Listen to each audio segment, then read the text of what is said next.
Hello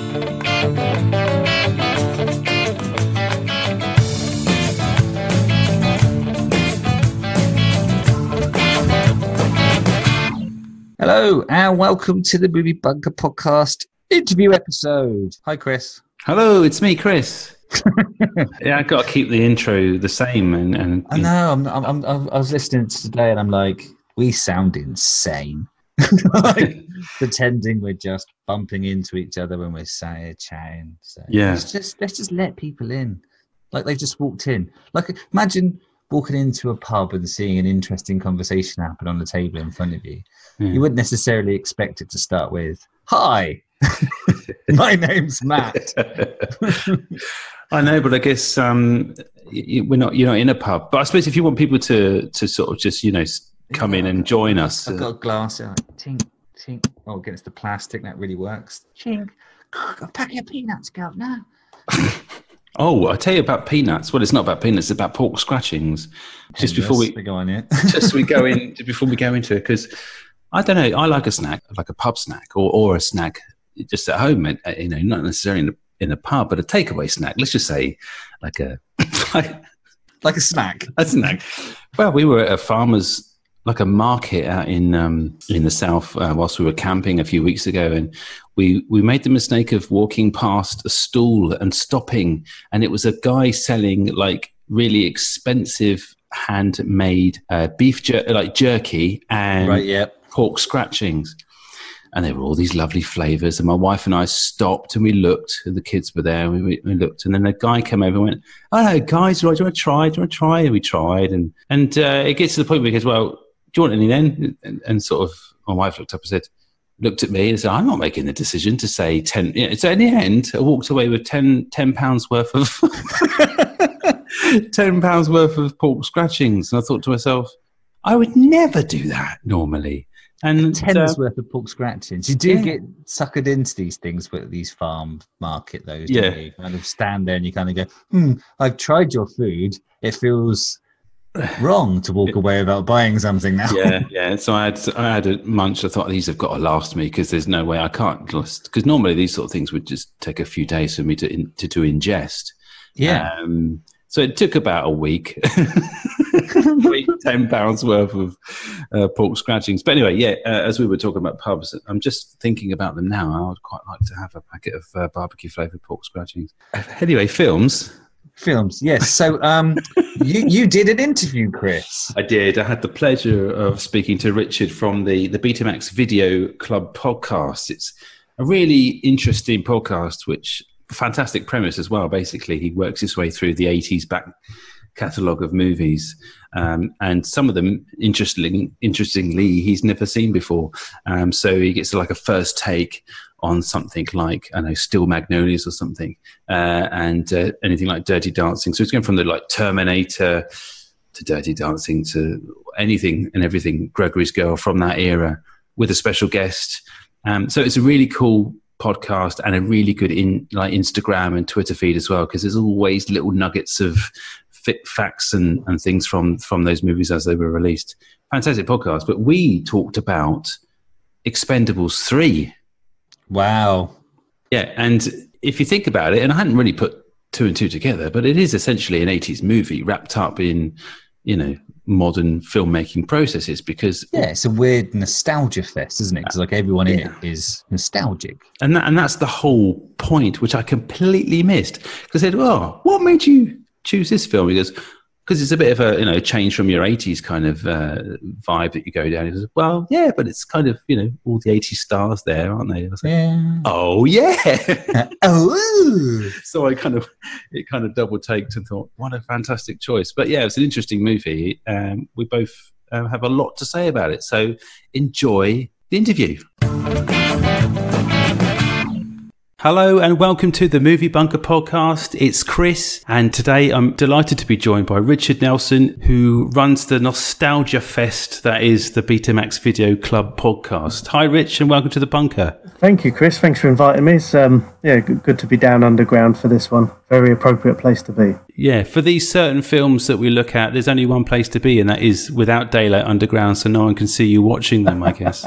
You've been doing the Betamax Video Club podcast for a couple of years now. Talk a little bit about that, like I say, nostalgia fest that it is. So essentially the podcast looks at a different movie from the 1980s each episode. I've recently done the 5 James Bond films. They sort of tend to be, I would say, I mean, I'm not a film critic of any type, and some of the films, shamefully, I hadn't even seen before doing the podcast. So if you want to hear a very virginal take of something like Blade Runner, which I hadn't seen before, that's the podcast for you. But yeah, we've got everything from Commando to Steel Magnolias and everything in between, Dirty Dancing, Conan the Barbarian. It's I think nostalgia craze is probably the best way to put it, to be honest. What was it specific about 80s movies that sort of really ignites the fire in you? Well, I think that there was just such a wide variety of films, and growing up in the 80s, they're the ones that I kind of always, they're the easiest ones to stick on a DVD, or if you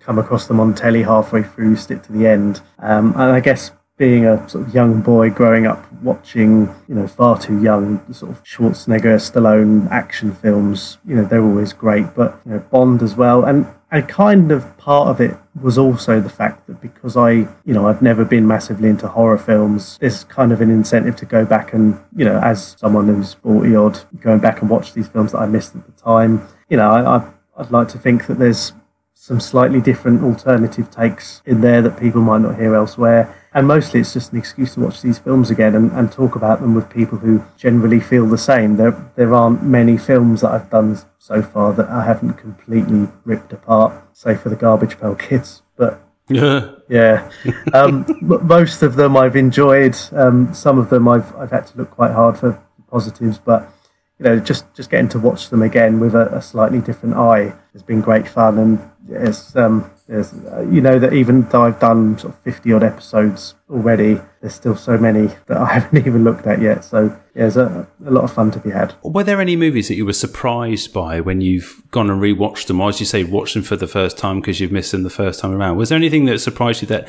felt like it should have been better than it was, or you had a memory of being excellent, or it hasn't particularly aged well, and some of the tones aren't quite what they should be? Do you know what I mean? Well, weirdly, I think Dirty Dancing was one that I had always had in my head, and I had seen it before, and I'd always thought of it as, again, inverted commas, a chick flick. And then when you go back at it and watch it again, and perhaps there's the benefit of age, and that you see there's so many themes within that film, it's to do with class and abortion and all these sort of things that you don't think would happen in, a mid-80s chick flick that, to me at the time, just seemed like an excuse to show Patrick Swayze with his shirt off. And, it has aged surprisingly well when you look at those themes. But yeah, there are some that, when you watch them back now, are horrible for numerous reasons. I mean, if you look at anything from transphobia to homophobia to even quite overt racism, there is quite a lot of that in those movies. But, and there's only so much that you can say of,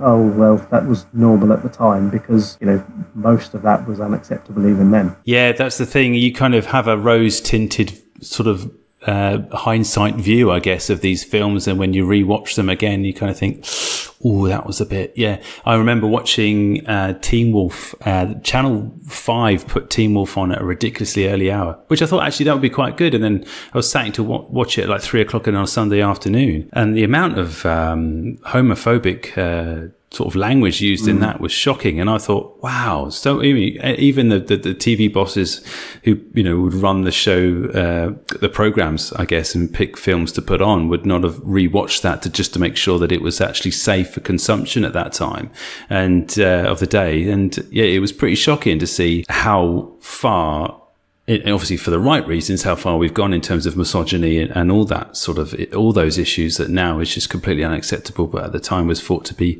humorous or to be acceptable. You know what I mean? So it's a shocker, really. Yeah, because one thing I've noticed, I have found recently the archive of when they do the cuts for films and pass them for ratings in this country, they, in a lot of cases, make notes and put them up on the website, and they make notes of things were cut for violence or swearing or sex scenes or something like that. But these days there is a lot more detail that goes into, and I do wonder, again, even if a film were made now about that era, how far could you go?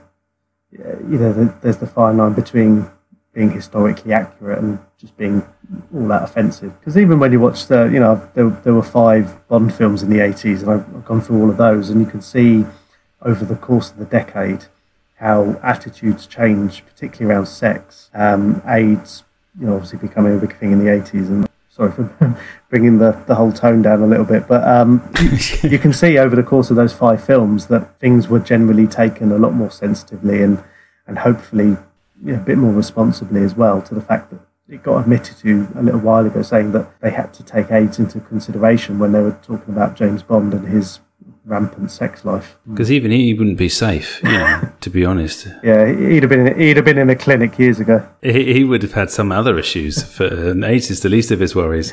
But yeah, they've addressed that, I guess, heavily in the kind of the Bond remakes, or I guess not remakes, but the Bond franchise as a whole. They're really trying to tone down that misogynistic and dinosaur-like persona that Bond has nowadays. And even with what I'm reading about Phoebe Waller-Bridge coming on and doing script rewrites for the new film, obviously they're going for a real definite tone and shift in terms of how they want Bond represented on screen, and having an equal to him, and at least having him brought down a few pegs, which I think he well and truly deserves. Yeah. I'm not a massive Bond fan, to be honest. I like them for what they are, but I've often found them a bit too laddie or boyish, and it's a bit jarring, especially characters like Roger Moore, who I think potentially could have written the majority of the one-liners for the film that you've chosen to review today. You fancied a bit of a change, I'm guessing, from 80s films. So what was the movie that you've chosen for us to talk about? Well, this one, I suppose, is probably a very apt comparison to 80s movies, and it's The Expendables 3.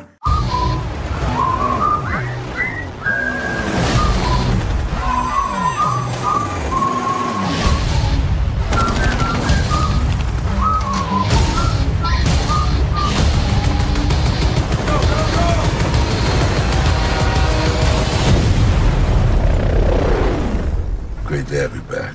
No better place to be.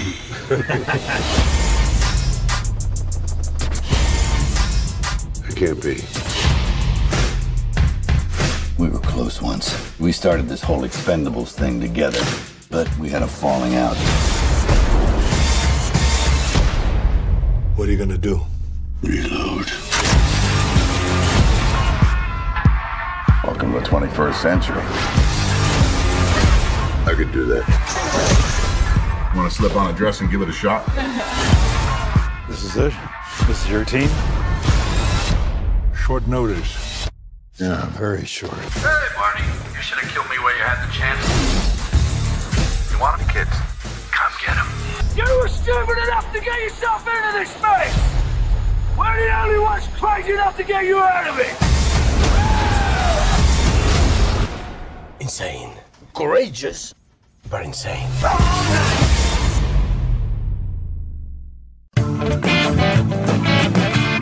It's as much of a modern remake, reboot, whatever, of the classic 80s movies, the action films that I grew up loving, including remakes and reboots of the very same actors who were in most of those films. This came out in 2014.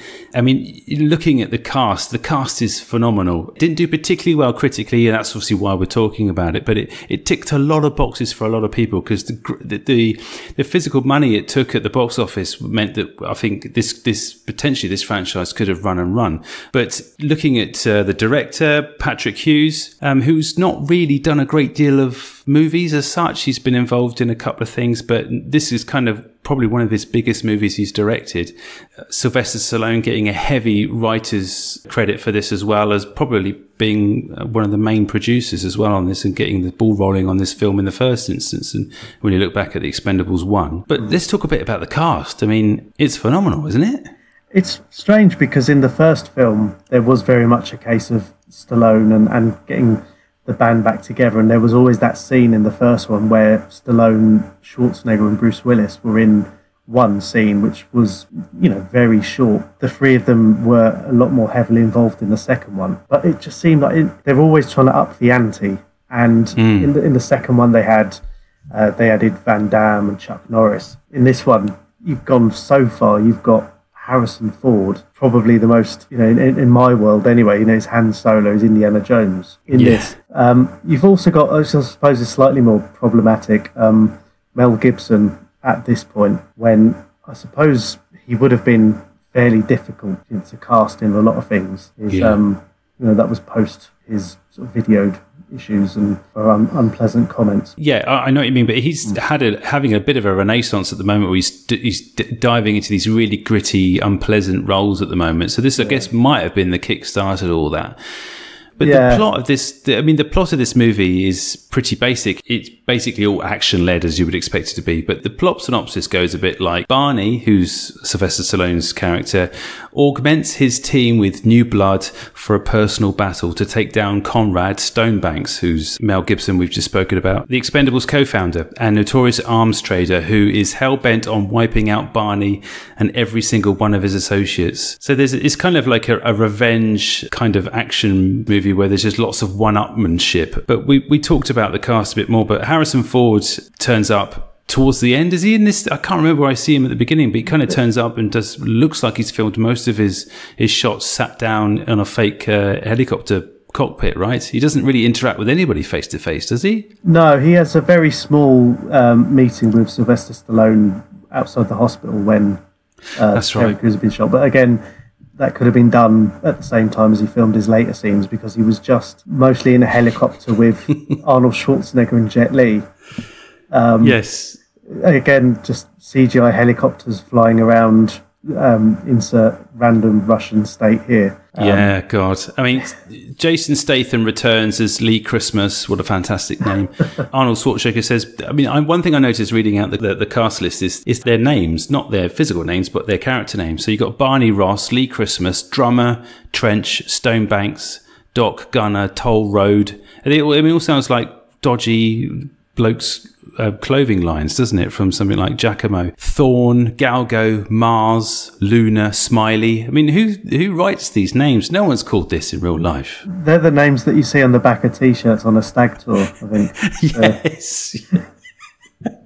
Yeah, Terry Crews comes back, and he's quite fun in this because he's definitely going for it. Yeah. Dolph Lundgren is this kind of, I don't know, his character Gunner is a bit of an alcoholic, I guess. Wesley Snipes is the mad doc who's rescued from a train. Yeah, Arnold Schwarzenegger comes out looking quite good, I think. Actually, he's obviously used Just for Men on his beard because he looks pretty damn good, I noticed. What do you think about Antonio Banderas' take on some sort of crazy, I don't know, who was the A-Team character? Murdoch. It's kind of like a take on Murdoch, isn't it, really? He's a little bit. But again, he seems to be playing more like his character from Shrek than he does from any of his sort of more famous films. I mean, I suppose he was in the Assassins with Stallone in the 90s, but he was more famous for things like Desperado and El Mariachi. But yet, this character seems so lifted from the cat from Shrek that it's... Yeah, he's Puss in Boots reversed, isn't it? It's Puss in Boots in a human form as opposed to... Yeah. It's very strange. It was good to see him. And again, he got a lot of screen time and a lot of lines in this. And I suppose the point that he had a lot of lines was really why his character was so annoying / endearing, the lead is applicable. Heard you got a job. That's right. What the hell are they? They're with me. And we're not? Gunner, I told you everything I had to tell you back at the bar. I stopped drinking so much. You want to get yourself killed. With those youngsters.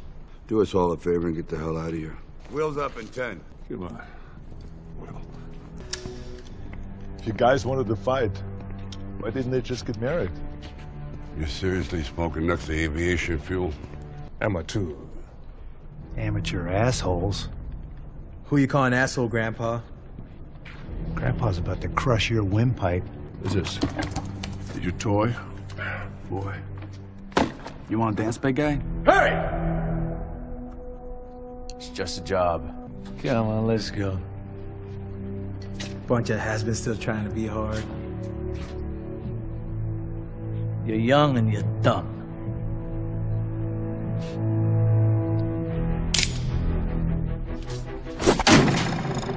Ding-a-lang, ding-a-lang. Keep it. You're gonna need it. Essentially, there's this big dropping moment where Sylvester Stallone's character, the leader of these Expendables, they clap eyes on the big drug dealer, arms dealer, and who's the guy who started the Expendables at the very beginning. So Mel Gibson's character, who's gone astray. They got dark secrets, bad blood. He's trading with the guy from, is it A View to a Kill? Is the License to Kill? But License to Kill. It was so nice to see. Robert Davi. He was in so many '80s films. He was a baddie in The Goonies, and the FBI agent in Die Hard. I completely forgot he was in it when I watched the film yesterday. And when he pops up as the buyer, you just kind of think, my God, I don't want to say scraping the barrel. But, because, he was a menacing guy in the 80s, but you kind of think, blimey, he now spends his days slagging people off on Twitter. And, I don't know if this was his last film, but, yeah, I mean, he did have a small part, but it was so refreshing to see him as well. Yeah, and his Russian accent wasn't bad, I would say. Yeah. He obviously worked on it a bit. Yeah, I think in terms of the plot, we get this bit where the one-upmanship starts, and there's obviously clearly a revenge kind of subplot that comes out with Stonebanks, Mel Gibson's character, wanting to then just continue to wipe out the sort of the main Expendables, and that's what brings Sylvester Stallone's character to bring in the new blood, which is kind of think where this movie may have lost a little bit of its traction is when we start to see younger characters come in, and younger actors, if you like, or new action stars. So you got Ronda Rousey, she's a wrestler, I guess. I think I've seen her doing a little bit here and there. That's her background, isn't it? She's a wrestler. So yeah, she was in Ultimate Fighting Champion or something, but she's in WWF or whatever it's called now. Yeah, but she's the only one of these people I knew. And that was from wrestling or whatever it was she did. Yeah, Victor Ortiz and Kellen Lutz play these two other. There's a couple of other ones as well, but they play Mars and Smiley respectively, and they are kind of a tech guy and another guy who does younger stunts, but they've got just as much bad attitude, I think, as the older guys. But to be honest, they just want to get on with the job, don't they? I mean, they're just keeping themselves to themselves. Dolph Lundgren and Wesley Snipes turn up, and Lee Christmas, they all turn up and start, basically bullying them and intimidating them, or trying to rile them up a bit when they've got no place to, really. There's nothing to do with them ultimately, is it? This mission that Sylvester Stallone's characters decided to go on alone with new guys. They just turn up and start pestering these youngsters. It's strange because you look at these films a lot and you do see this, it's very macho, probably steroid enhanced characters, always rule at the end of the film. And the fact that film has gone down a certain way where it's trying to recruit new people, it's a shame that, with the benefit of hindsight, we know at this point there hasn't been a fourth one. But the whole attraction to the movies, in my eye, the first time round, was the fact that it was the people that you grew up watching, and you want to see, in some cases a small cameo, in some cases they're, Stallone, for example, he carries the whole film. But seeing new people that most film or average film fans won't have heard of or seen, it's a bold move that I don't think particularly works in this, because again, you turn up to see the big names. I suppose I haven't seen any of the Fast and the Furious films, for example, so I don't know if that's. But I suppose would that be a comparison? But I think it would be, to be honest, because I was whilst watching this, and I've seen the trailer for the Hobbs and Shaw spin-off of the Fast and Furious franchise, and it is it's the same thing. It's movies for a very specific audience, I think, because this movie this is not for everybody by any means. I mean, you can't come to this from a certain angle and go, oh, yeah, I enjoyed it for this reason. It kind of, you're either in there because you have that nostalgia for these old action stars. You remember them when they're in their prime, and most of them are still in their prime, to be honest. They all look ridiculously good, and you love smashy, fiery, blowy, uppy stuff. I do like that. I mean, obviously, sometimes you want a little bit more of a bit more nuance. Maybe you want a bit more of a plot and a little bit more behind the eyes of the actors, maybe. But sometimes you just want to see smashy, blowy, uppy, don't you? Exactly, and the reason why, and I did go and see this at the cinema at the time, and I remember, a big. But part of it was because, having seen the previous two, I was like, how the hell are they going to get Harrison Ford and Kelsey Grammer and Mel Gibson into this film? How can they shoehorn all these guys in? And part of it was a huge intrigue. The very time that the first and the second film came out, how were they going to engineer all these guys? And yeah, some of it was ludicrous, but it was, a massive nod. There was no subtlety involved that, you watched action films in the 80s and the 90s. You wanted to watch Chuck Norris and Van Damme and Dolph Lundgren come out of probably semi-retirement to do all this stuff. And it was a massive, rush at the time to see it. And even here, with this one, it was seeing Wesley Snipes and again making jokes about why was he in prison, tax evasion. Of course, that's what he really went into prison for. It's not subtle, but it was, for the most part, very entertaining. Yeah, there's a lot of knowing nods and winks in this, isn't there? And I think the dialogue is clunky and a bit wooden, but you would expect that anyway. They've never been known as, or most of them have never been known as being fantastic actors. But I think it's quite easy to turn your nose up at some of the dialogue as well. But it definitely serves a purpose. I mean, the one-liners and the quips and the sort of tongue-in-cheekness of it comes thick and fast, and there's some ridiculous quotes. But yeah, it would be very, very easy to scoff at this sort of stuff. But I honestly, the longer I sat with it and watched it, the more, I guess, forgiving I became. This film isn't going to win awards, but you look at the guys who are in it, and bear in mind, Stallone, when he wants to be, can be a very good actor when he wants to be. And again, he's not really in this. He has a scene in the bar where he's telling the group that they're sort of not wanted anymore, and there's a bit of a monologue there. It's him going on a recruiting mission. It's him looking for these new guys, and it becomes very much, for that part of the film, it's all about him. One of the things that strikes me as being probably to do with the rating more than anything else was the lack of blood. Because there's some gruesome deaths in this. I mean, people are shot at point blank range, and there's multiple stabbings, and they do dispense with people so flippantly. And I know that's to expected with a movie of this genre and all the movies from the 80s, but it feels to me like the movies in the 80s that were action flicks, that they were a lot more gory. I think so, and again, like you say, I think that is something to do with the rating, because if there's, and again, we're not trying to be realistic, with this film, but there's the part where Terry Crews gets that large machine gun out and essentially cuts people in half, and again, you've got to look at it with the hindsight that I don't know what rating this film was in the UK. Just a 15 probably. It comes out as a PG-13, which, well, obviously that's in the UK, so that would be a 12A, I guess, would it? Or maybe even, it can't be a 12A with the amount of brutals. I mean, if that's a 12A, you could take a child along. That doesn't seem right to me. That does not seem right. That's a completely unrealistic view on what it's like to, of human life and human existence. But then you look at, the first Terminator film, that was actually downrated a while ago. That's now a 15. There's a lot of blood in that. Yeah.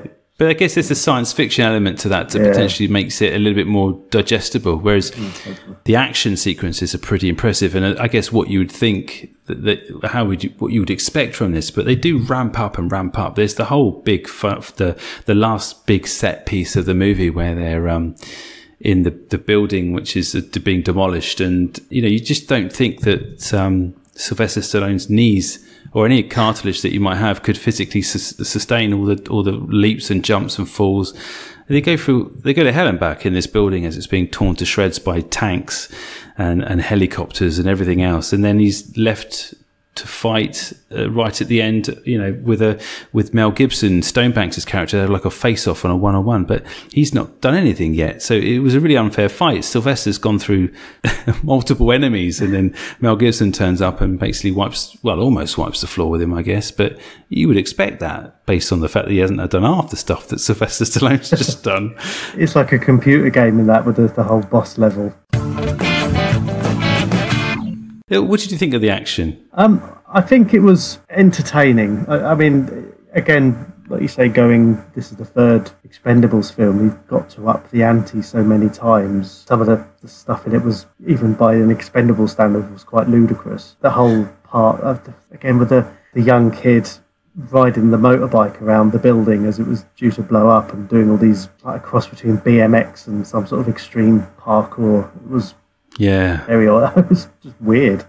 I suppose, again, they weren't things that you saw in the 80s films. They were, the ones that I'll remember, things like Commando or whatever, where it was literally one-man army, kill everyone, and often the same people, the same extras 6 or 7 times. But everything's moving so quickly, and I think that's quite a good thing. That although the film does run a little bit longer than potentially it should, it's over 2 hours, but I think it could be forgiven because I think it doesn't take a great deal of time to get to the action set pieces, or to get to the quippy one-liners. There's, apart from the few scenes with Stallone doing monologues and looking around at stuff, it is fairly quick and not a bore to watch. I wasn't bored watching it.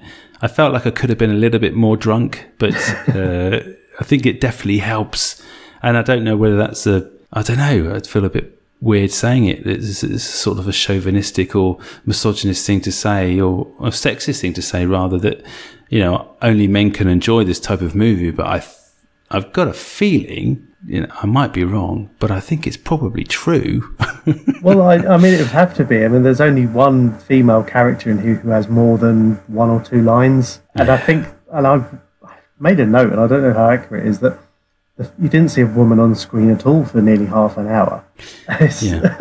Again, this isn't why people go. They don't go for balanced dramas or anything. But then, again, going back, some of the 80s films that, again, talking about 80s, that these were heavily lent on, they had quite strong, or at least involved, female characters. If you go to, obviously, Terminator being slightly different, but Commando, RoboCop, Demolition Man, they had female characters who were involved and drove the plot in a lot of ways. Whereas this, you've got, and I hate to use the word, but token woman as one of the gang, who happens to be probably the hardest of the lot. But she's in there, gets hit on by Antonio Banderas. I mean, I didn't see him trying to domineer the guys. No. But and again, that's an issue, and I guess when the film was reviewed, people probably pointed that out quite heavily. But I do find it strange that they take so many of the action films that it leans on and the cast, but it leaves certain parts behind. Yeah, to be fair, there was, looking at it now in a different way, there's loads of room for them to introduce new characters and to just improve upon the franchise that they've created by having a more diverse cast, because, as you say, there's plenty of female action stars, well, not just action stars, but stars in their own right at the time.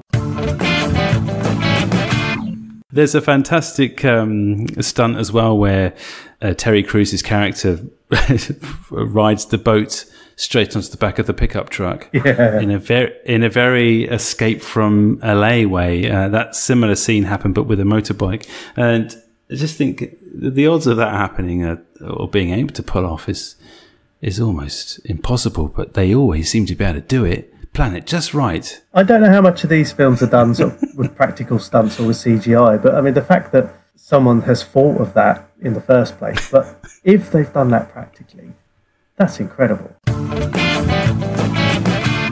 So what are we saying then? Are we saying, I guess, bring the Expendables or to put them into retirement? Are we saying that this is a bunker movie, or should this be seen by the masses or whoever wants to see it, or are we burying this in the bunker for good?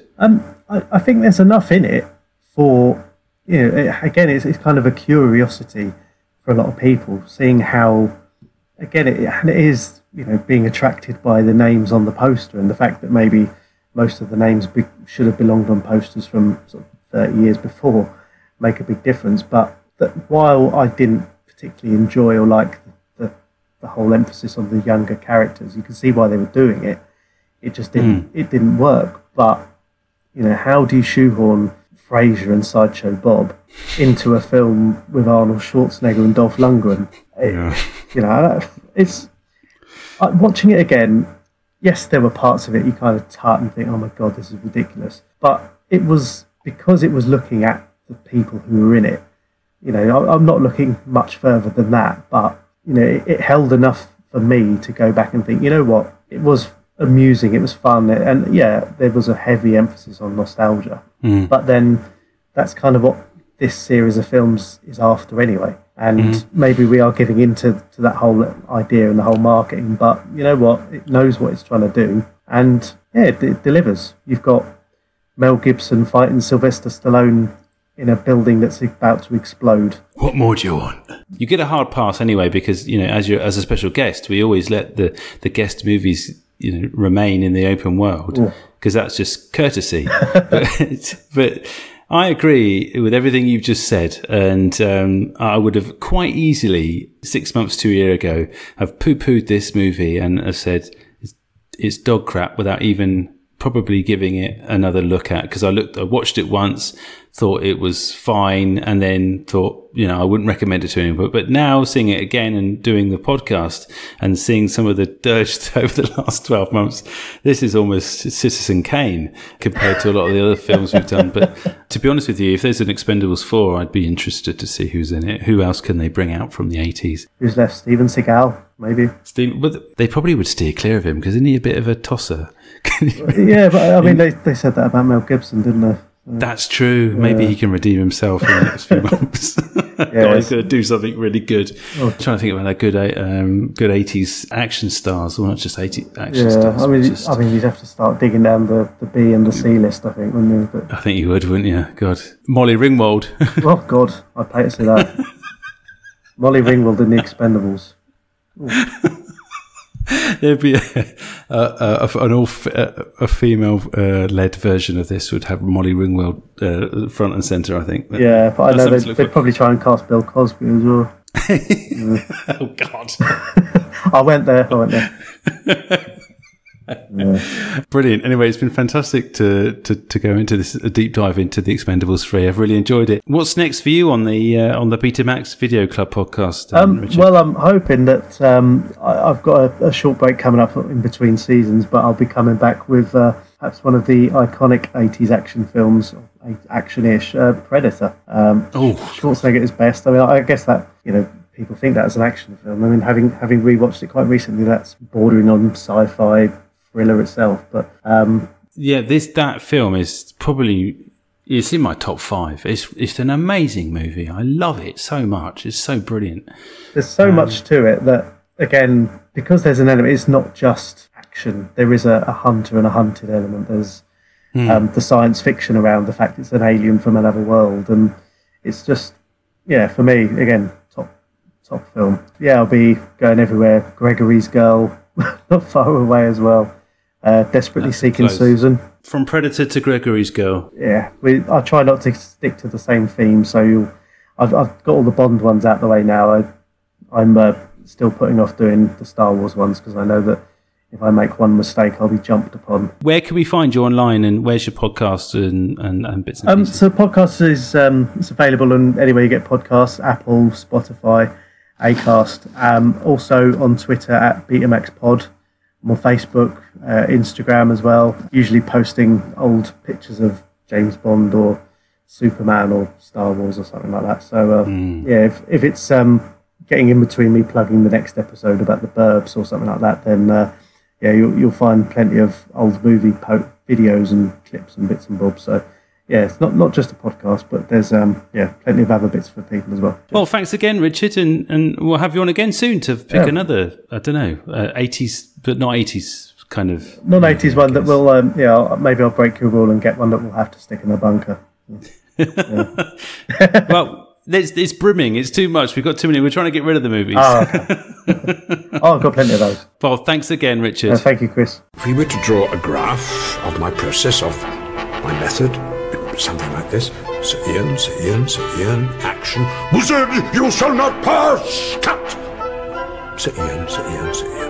Great interview, Chris. Good, wasn't it? It kind of makes you feel a bit more, I don't know, sympathetic about these movies sometimes. You think, God, they're not that bad. Right, now our new feature. So a little moment of reflection on the top fives. Yeah, thank God that's over and done with. We were kind of struggling at the end there. It was like, top 5 films which feature milk. So yeah, we were struggling a little bit there. So we thought rather than flog a dead horse, we would come up with a new feature.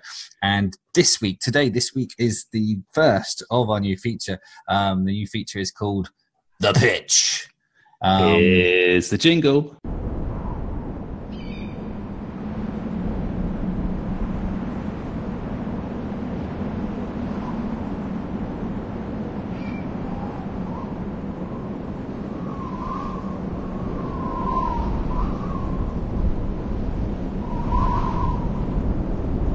I don't know what that sounded like. That's going to be the strangest thing in the world, isn't it? I hope I imagine it's amazing. In my head, it was like orchestral, like layers upon layers of sound. I don't know how you got a full orchestra in there. How did you afford that? But bear in mind that I may not have had time to do a jingle, so we could just leave the empty space there. But, listeners to put their own jingle in. Yeah, just imagine it. Just imagine the most wonderful jingle. Well, I might just do a ting of a triangle. The unzipping of flies. The premise of this pitch is basically we, like loads of people, I guess, people think they've got a good book in them now. They think they could write a movie script or have a premise for a movie. We're kind of bringing that to fruition with this pitch feature. So we're each going to take it in turns to pitch an idea for a movie, essentially. Yes. And I'm going to go first. You're going to go first. You're going to pitch to me. So I'm going to put my producer hat on, and I'm going to sit here and I'm going to see if what you pitch to me is, and I'm going to try and find the holes, see whether or not it's worth doing. Yeah. I'm going to be a regular hard ass. Oof. So is it like the casting couch? I don't have to do anything unnecessary, do I? Not unnecessary, but fully you get in there, son. I've got one. I had one lined up, but then I had a dream. Oh. Literally last night, and I wrote it down because I woke up and I thought, wow, that's amazing. There's a lot more to my dream, but I'll pick out the bits that I thought were really interesting that could really kind of manifest themselves into a movie. I've got a title. But the title isn't necessarily something we could, title. This is a working title. It's a working title. The working title is called Cyberspace. Okay. Sorry, next. This is an alien invasion movie with a twist. Now, are you familiar with the games like Fortnite? You must be. I'm familiar, yes. And you're familiar with the online community of like Overwatch, is it? And Call of Duty and all those kind of first-person shooters or third-person shooters, right? So this is where the twist comes in. Scientists find a way to merge the real world with the online world and enlist the help of the mega popular shooter ! Now, I've created a whole online shooter called ! So basically the symbol is the exclamation mark. Okay. Right, okay. So, yeah, to help with the mega popular shooter to fight an alien race hell-bent on destroying the human race. A small clan of geeks and kids find a way to defeat the hostiles by using mods and code to redesign the game in real time to outthink the threat of the invading aliens. So it's kind of like a day after tomorrow stroke Ready Player One type premise. Now, I want to just go a little bit more. So close your eyes and just... They're closed. So in my dream... That's how I pod, man. I just my eyes shut the whole fucking time. In my dream, several things were going on at the same time, as dreams often do. But out my window, this alien invasion was taking place. And on the horizon, sometimes at epic end of film things where things are coming out of the sky in like a funnel and it's sucking up or devouring the world. It's been seen several times in different types of movies. So the sky is opening up. There's the craft of some kind and whirly sort of things going round, and it's literally sucking up and devouring a kind of half hybrid between real world and like a pixelated world. And then swarming around the horizon are tiny, because I'm looking at it from a distance across like an ocean or a stretch of water.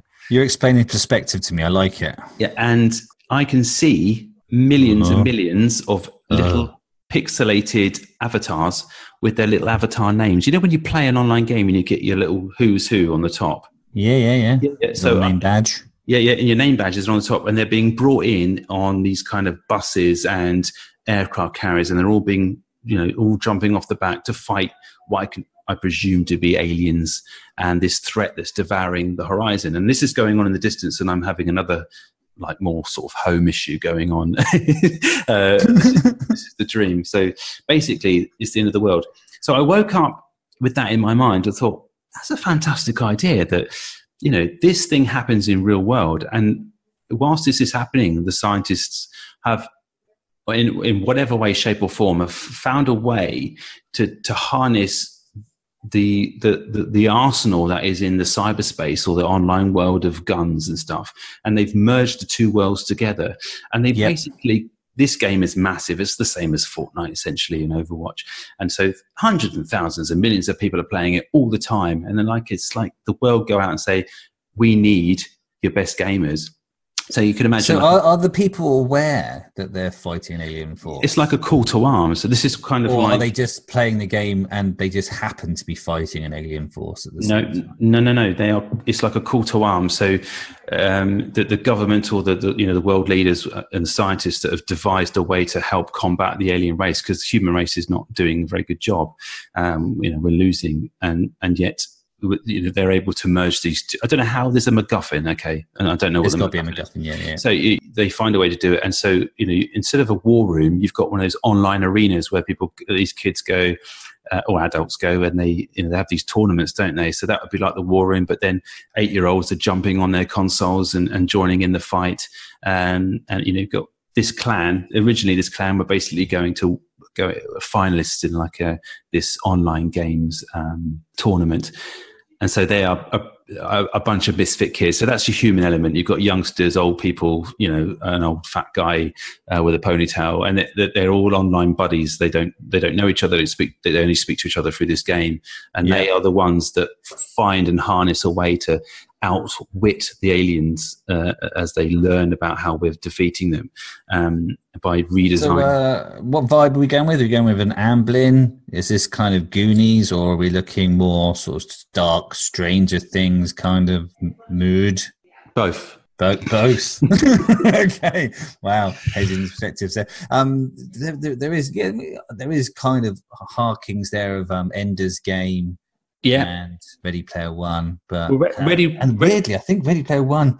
I read the book, and at the end of that book, it teases another book by the same author, and in that, the guy sat there at school and he sees a spacecraft in the distance, and it turns out to be, and he recognizes instantly as a spacecraft from a computer game he plays. So, I think that it's kind of like this vibe there, but I think this is sufficiently different enough to not get sued. So I think you're on for a winner there, because, depending on who gets this, the budget behind this could be a feast for the eyes. I just liked the idea of, a montage of kids of all ages and sizes and shapes, girls and boys and whatever, just jumping on their Xbox or whatever the console is, or just make up and stick it on their things after they get the thing. Log in now, we're ready to go.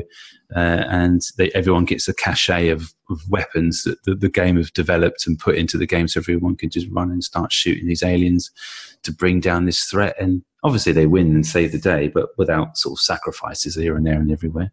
But that's fresh in my mind, and that's as far as I got with it. And that was a dream. That was a dream, yeah. Well, half of it was a dream, and the other bit I've kind of thought, ooh. You had to take out the bit with, the other bits and pieces, yeah. The other bits and pieces, the bit where you suddenly have no trousers on. They're all my dreams. You're talking to a large tomato and you've no idea why you got there. Yeah, I'm late for work. Yeah. Yeah, I like it. I like it, Chris. I wanted to poo-poo it, but I like it. I'd watch it. I definitely would watch this if someone said, hey, this is filmed by this bunch of kids that use a computer game to fight an alien force, I'd be like, just tell me more. Yeah, I think if anything, this podcast, at least it kind of is copywriting these ideas in some way, shape, or form. As long as we release it and just say, hang on a second, this is if this gets legs and gets released, someone might hear this and go, I can write the script for this. I can do a treatment for this, Chris. Let me have this idea. I'll say, show me the money. I don't think we'd ever get any money. They'd have to be very nice people to do that. I don't think there'd be any sort of proof that we could say, because they could say, oh, well, I had the same dream at the same time. Same dream, same time. So am I getting an official green light on this one? Yeah, it's going to cost some money. We're going to have to get many, many, many producers in on this, which will ultimately distort your dream into a point where it will turn out to be a Pixar movie where a boy makes friends with a console and they have lovely adventures together. But as long as you're prepared for that, then I think we can get this done. Thank you, sir. You're welcome. Now drop those trousers. So next episode or next interview episode will be your turn. So I've been very interested to, and I'm looking forward to pouring scorn on your idea from a great height, because I do like to do that to you. Yeah, bring your tissues, because this one's going to take some bodily fluids out of you. Oh, man, that sounds interesting. So if you like what you hear, download, subscribe, and follow us on Instagram, Twitter, and Facebook, and get involved in all the chat, and leave us a review, and give us 5 stars. That would be great. Let us know what you think about the pitch too. See if you like. Do you like the feature? Would you change the film? Would you do the film? Would you greenlight the film? Would you? Would you? Would you? So until next time. Goodbye. Cheerio.